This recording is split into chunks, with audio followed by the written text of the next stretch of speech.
Hello everybody, welcome back to High Ground. My name is Tanner, and today we're going to be going over the last chance qualifier for Europe to go to the Copenhagen Major. So we just covered NA, and I'm actually recording this later in the day from when I did the NA one, but probably it won't be uploaded till the next day or the day after, Friday, Saturday, whatever the case.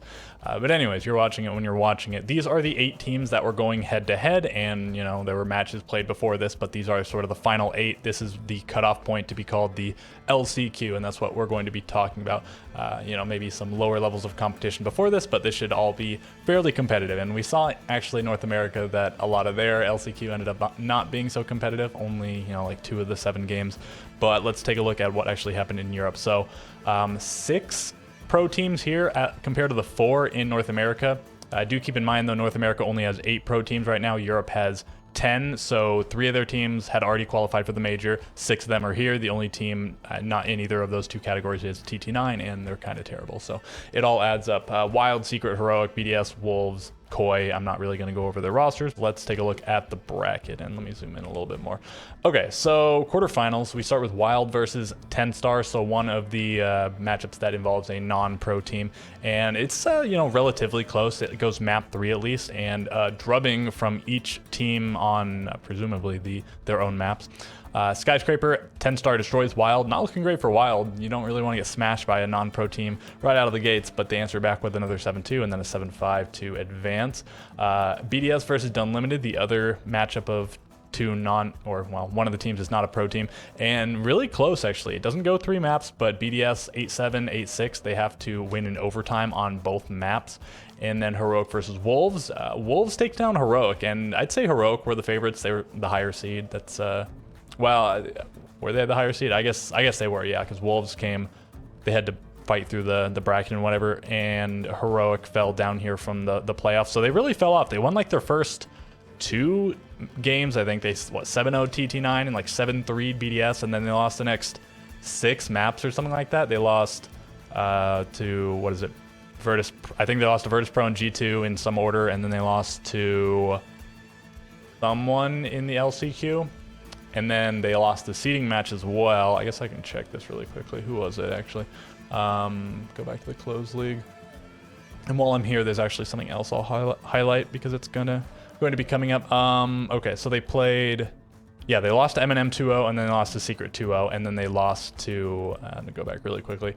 They, just to finish this off, I passed it. Yeah, they lost to Wolves 2-0. So they just lost 8 maps in a row after winning 2 of them pretty dominantly. Again, 7-0, that's TT9. They're not even really a real team, but they also got the 7-3 over BDS, and their opponents, Wolves, is the other one I was going to talk about. So let me go back to this really quickly. Wolves started out 0-4. They lost 2 of them in overtime, so they got a couple points on the board, but still 0-4, no wins in the best of ones, and then they go to the qualifier playoffs, right? They're not quite in the LCQ yet because they didn't make top 3 in their group. So they play through this bracket. They 2-0'd these guys, 2-0'd M&M Academy, they 2-0'd Koi, then they lost to BDS. So, you know, 3 2-0s in a row, and then an 0-2. And this is just a seeding match. This one, I guess, also was a seeding match. And I guess this one is too. So if they lost this, they would have played another seeding. Whatever. These ones didn't really matter. You only had to win the 2 to make it into the LCQ. But anyways, keep that in mind. They won 3 of their 4 games, 2-0, and then they went on to go back to the LCQ. They won their next 3, and we're jumping ahead a little bit, but you can already see it on the screen. They won 2-0, 2-0, 2-0. So they played 7 best of 3s. They won 6 of them in 2-0 fashion. So they had a massive comeback. You know, again, 0-4. Play 7 best of 3s, win 6 of them, 2-0. Yeah, just a big comeback. And it's even funnier because they used to have this thing. They went to all the majors, but they didn't win a best of 3. I think at Charlotte they didn't make it out of their group, and then the next 2 they did make it out of group, but they fell in the quarterfinals, i.e. not winning any best of 3s. And then only finally at SI did they win some best of 3s. So, and now, I mean, I guess they're really good at best of 3, 6 out of 7, not too bad. Anyways, that was that one. Border and Skyscraper, no overtime. Heroic get knocked down a peg certainly from their start to the group stage.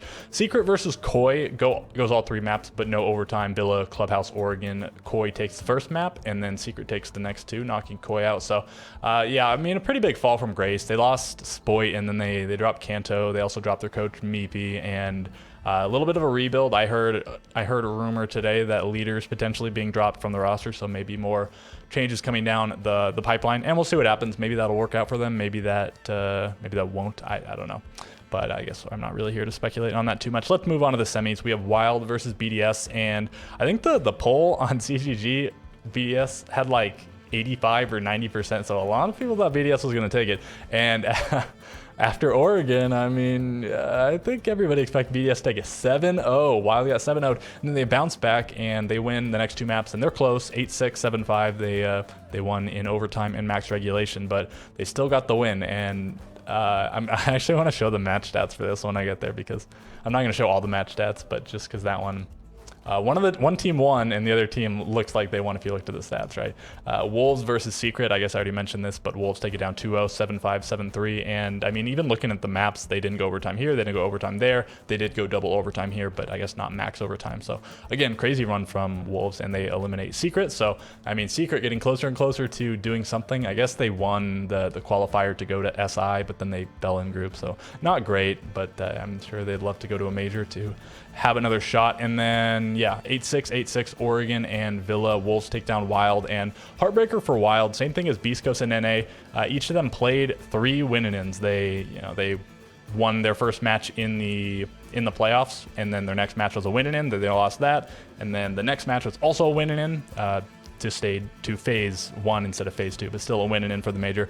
And then they made it all the way to the grand final of the LCQ, also a win-in for phase 1 of the major, and they fell. And same thing, Wild, 2 of them were in map 3. This one was only in 2 maps, and same thing for Beast Coast. They got 1 map against Dark Zero, they got 1 map against Sonics, no maps against Space Station. But man, heartbreaker for each of them, and they're also sort of new teams, right? With some tenured players, Vertical and Hyper, and I guess a little bit Doc over on Beast Coast, and then most of the guys actually having some experience on Wild. Aces, a lot of experience. Hungry, same thing. Teb and Jags, I guess, are relatively new, but they played in Pro League prior, and same thing with Packbull, a little bit of experience. So anyways, yeah, just very, very similar teams overall. And Wild got off to the hotter start, certainly in the group stage, 4-0, where Beast Coast sort of clawed their way to the top 6, but 5th place, not too bad out of the 8 teams in North America. Anyways, getting a little bit sidetracked. That does it for the bracket. Let's take a look at CGG for the stats. I zoomed in, not.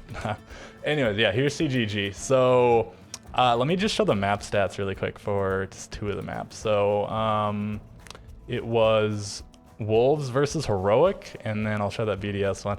Look at these stats. Like, look at this, is insane. Skitty and Blaz did okay, and then Joom, or they did pretty well, and then Joom did okay. Uno and Kayak a little bit lackluster, but more the supporting cast. But Mowgli really took these guys down single-handedly. He dropped over twice as many kills as anyone else on his team. He had more kills than Shinka, Deadshot, and Bibu combined. He also had more deaths than everyone. It's funny, the lowest survival rate, but 1.57 KPR. This guy dropped an average of 18 kills. Keep in mind, this was a 2-0. This didn't go 3 maps and didn't even go overtime on either map. Yeah, just insane performance from Mowgli in this map. 10-2 on entry. Like, the rest of his team only combined for 11 entry engagements, and he had 12. Just, yeah, he was getting in there, and he was winning his fights, and then he was dying a lot of times. But still, yeah, I just wanted to highlight that was a crazy performance by Mowgli. And then if we go over to that BDS versus Wild match. So keep in mind, again, Wild won this match. CGG has this issue where when you go to one match and then another match, the stats don't show up, right? Or if you go to a match that if the first match and the second match had the same teams or one of the same teams, it'll show the first match stats. So there's an issue with the coding there. But anyways, just reload the page and it fixes it. Aces, Teb doing well. Hungry, Packbolt, Jags not so much. Leakafak and Shaiko popping off, and everybody doing fairly well on BDS, but they lost, right? They 7-0'd them. So absolute destruction on, what was first map, Oregon, and then close map. BDS won more rounds than Wild did. They went +7 here, -2. They went +3 overall in round differential, but we're trying to win maps, not just rounds. So yeah, heartbreak for BDS to go home in such fashion. But yeah, I mean, I was going to just highlight more things about the numbers, but there's not really much else to talk about. Don't want to get too carried away. Okay, so Skipper or Skyper, the highest rated player by a good margin, but of course going out in the first round is whatever. Mowgli, the king of the tournament, he was, I mean, killer in that one game, and then I think pretty good still in the other 2 games that he played. and Bibu on top for clutches, Shinka for plants. Yeah, Wolves really dominated this tournament, and then you have some BDS mixed in there, some Wild, and a few other players. But we'll look at the full stats and whatever. I mean, you know, there they are. But we're gonna look at the teams. Is the way I always like to look at it. So Aces on top. We've seen Teb. We've seen, I mean, pretty much everyone on this team has had pretty good performances. Maybe Hungry the least, but still, you know, Pack Bull is putting up pretty good numbers in the group stage. Jags really showed up in the playoffs, and Teb doing pretty well here as well. But I think Ace is sort of the star of the show. And I don't think anybody has ever really doubted Aces being a good player, but maybe a little bit of a controversial player or teammate. Maybe that's the reason he's been on the trajectory he's been on. Maybe he's improved that, or maybe, you know, just not as much of an issue as it seemed like it probably was. But I mean, why did he depart that rogue roster, right? Anyways, you know, if you have the inside scoop, feel free to let me know. But yeah, top of the board. Nobody doing especially badly on Wild. Mowgli, star performance. Again, look at these numbers. The one match really skewed things, but they only played 3 matches, so of course that's true. More entry engagements. I'm not going to add them all up, but I'm assuming he has more than the rest of them combined. It looks like it at a glance. The lowest rated player on their team having a 1.0, and it's their hard support player. Everything adding up here. A bunch of plants, you know, 19 plants. Good on Wolves there. 19 plants in only 3 series, so in 6 maps, right? You know, they 2-0'd all of them. Secret, Grubby on top. He's been putting up quite a lot of kills, doing pretty well statistically, and Astro doing well as well. Sleb and Savage, YZN all kind of struggling. On BDS, Shaiko back to the top. He was on the bottom of his team in the group stage, but back to where he generally stands, probably back to where he belongs. Bride number 2, always like to see that. Leakafact number 3. He's generally a pretty highly rated player as well. And then Renshiro and Alems, the lower 2, but still respectable stats. But again, you know, heartbreak for them that they didn't win that series when they won the first map so dominantly.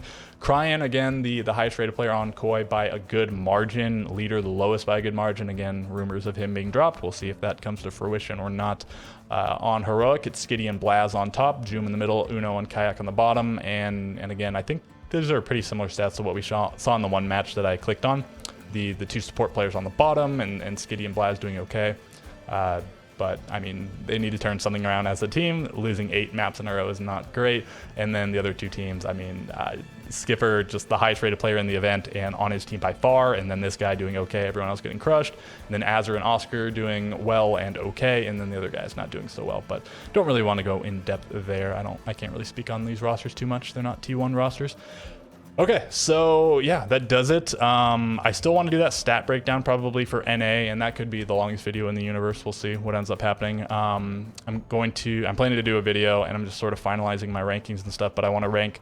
It's intended to be all of the players in NA, and I hope that's a popular video. I feel like that should be, but it could also be controversial, so I'll have my, you know, big long preface at the beginning. But, you know, get hyped for that and ponder up your own rankings if you care to, and then compare them to mine. I'm going to be looking at probably about the last year of play, and the more recent stuff is more important, but still looking back all the way to stage 1 of 2022, I guess. So yeah, that's my intention for the next few videos. Also, maybe the Brazil LCQ. It's probably Friday, Saturday, Sunday, right? I didn't check the dates again, but that's what I'm imagining it is, and so maybe I'll do coverage on that. Maybe it'll be a shorter video, whatever the case. But okay, so leave me a like, leave me a comment, leave me a subscription, and I'll catch you guys in the next one.